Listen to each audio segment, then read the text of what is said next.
Reka tubashimire kandi tubahe ikaze mwe mukurikira amakuru n'ibiganiro tubagezaho gatanu kuri gatanu. Ni amakuru n'ibiganiro tubagezaho by'umwihariko aho twibanda ku makuru aba arimo aravugwa hano mu karere k'ibiyaga bigari. Kuri mwe rero mudukurikiye aho mwaba muherereye hirya no hino hatandukanye, tubahaye ikaze mu makuru yacu kandi twizere ko mumeze neza. Reka twihute cyane rero tunyarukire muri Kongo nk'ibisanzwe, maze abe ariho duhera amakuru yacu. Muri aka kanya muri Kongo biteye bite? Mu gihe Kongo imaze igihe mu mirwano, M23 n'igisirikare cya Kongo FARDC birahanganye mu rugamba rumaze igihe kitari gito, ndetse n'umutwe wa FDLR na Wazalendo. Ni urugamba Kongo imaze n'igihe, by'umwihariko abaturage ba Kongo barahunga uyu munsi ejo, mbese ni urujijo. Abaturage ba Kongo rwose barageramiwe. Kuri ubu rero biri kuvugwa ko mu gihe FARDC yafatanyaga n'umutwe witwaje intwaro wa Wazalendo ndetse na FDLR mu guhangana n'umutwe witwaje intwaro wa M23, nyuma byaje gusubiranamo. Kuri ubu biravugwa ko FARDC iri kuvugwaho kwitiranya Wazalendo na FDLR mu rugamba rurimo urujijo. Ingabo za Repubulika Iharanira Demokarasi ya Kongo FARDC kuri uyu wa 26 Nzeri mwaka wa 2024 ziravuga kwitiranya FDLR n'umutwe wa APCLS uzwi nka Alliance de Patriotes pour un Congo libre et souverain,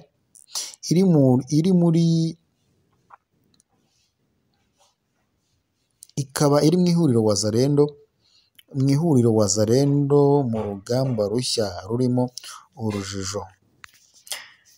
Ni amakuru yakomeje kugaragaraho n'ibitangazamakuru bitandukanye, bakomeje kugenda babigarukaho bakibaza ese ni kubera iki FARDC yaba iri kwitiranya izi mpande zombi? Ese ntizizi cyane ko bafatanyije guhangana n'umutwe witwaje intwaro M23? Nk'uko rero amakuru dukesha ibiro ntaramakuru by'Abafaransa AFP byakomeje kubishyira ahagaragara, biravuga ko hashize iminsi ibarirwa ku 10 Minisitiri w'Ububanyi n'Amahanga wa Repubulika Iharanira Demokarasi ya Kongo Thérèse Kayikwamba Wagner yanze gahunda yo gusenya umutwe wa FDLR yateguwe n'inzobere mu butasi n'igisirikare zirimo izo mu gihugu cya Kongo ndetse n'u Rwanda na Angola.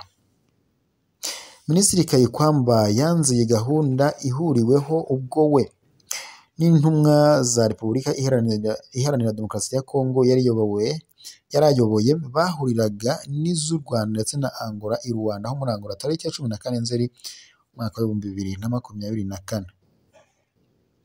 Nyuma yaho bigaragara ko ibiganiro bya Rwanda nta busaruro ufatika byaje gutanga. Mu rukerera rwa tariki ya 24 Nzeri mwaka wa 2024 humvikanye amakuru y'igitero cya FARDC cyari kigambiriye gufata mpiri komanda wa FDLR Pacifique Ntawunguka Alliance Jean Omega. Bamwe mu bashinzwe umutekano muri Repubulika Iharanira Demokarasi ya Kongo batangarije ibiro ntaramakuru AFP dukesha iyi nkuru ko iki gitero cyagabwe mu giturage cya Shovu na Mubambiro hafi y'umujyi wa Sake uherereye muri teritwari ya Masisi mu ntara ya Kivu y'Amajyaruguru.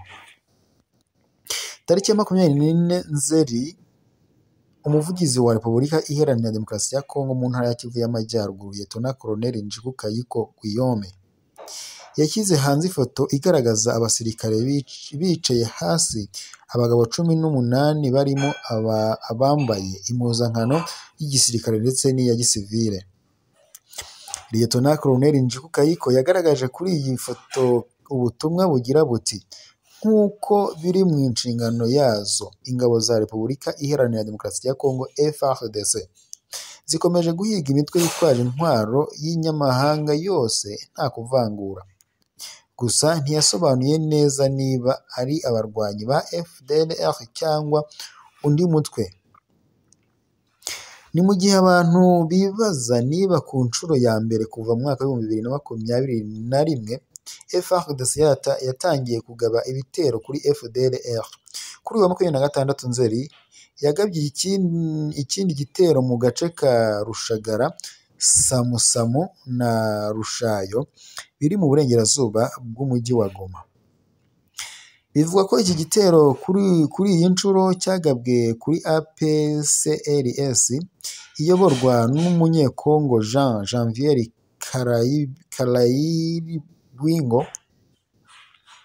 Abaturage benshi bahunze, abandi bumvikana mu mashusho batunguwe n'ibiri kubera muri Rushagara.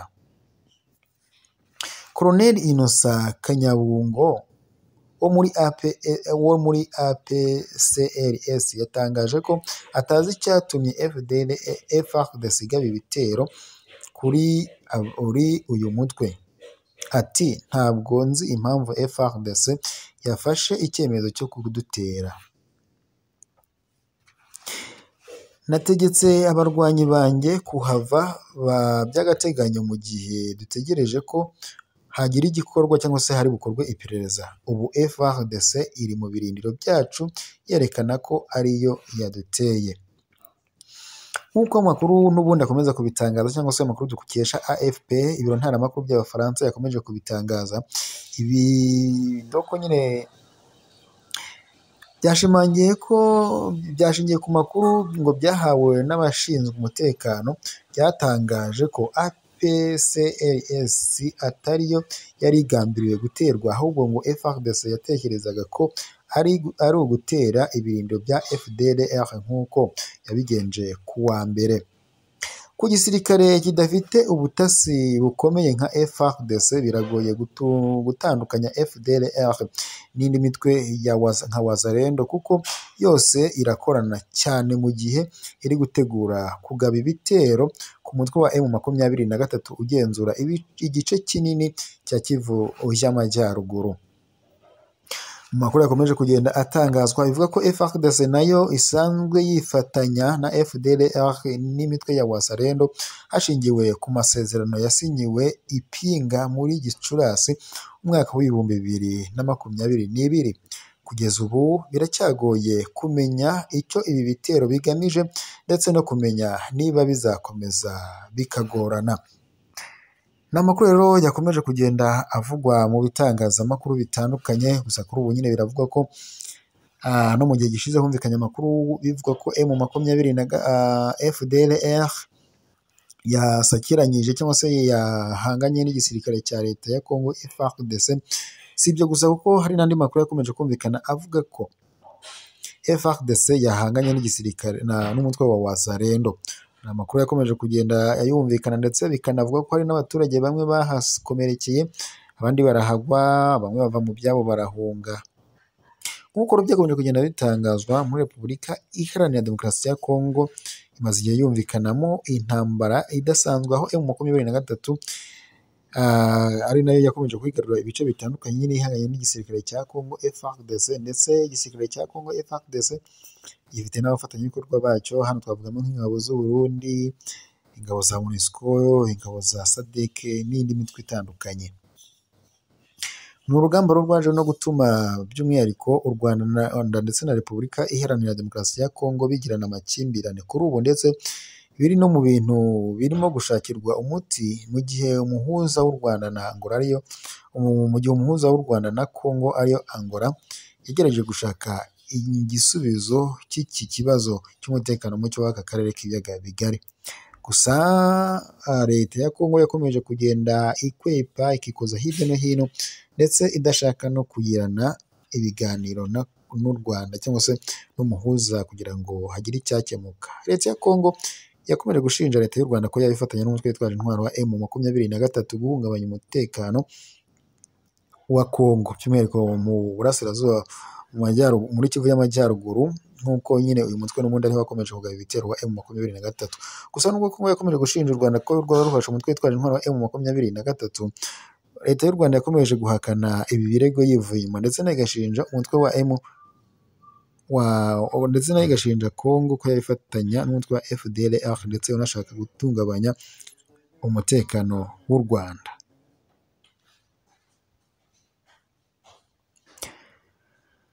Nuko rero amakuru ahagaze, gusa biracyagoranye. Umuhuza wa Kongo n'u Rwanda bakomeje gushakishwa icyakorwa kugira ngo umutekano ugaruke mu karere k'ibiyaga bigari. Reka mbashimire rero mwe mwari mudukurikiye mu makuru yacu, wowe waba utarakanda subscribe cyangwa se abone, mushishikarize gukandaho maze ujye uba uwa mbere kubona amakuru n'ibiganiro tukugezaho gatanu kuri gatanu.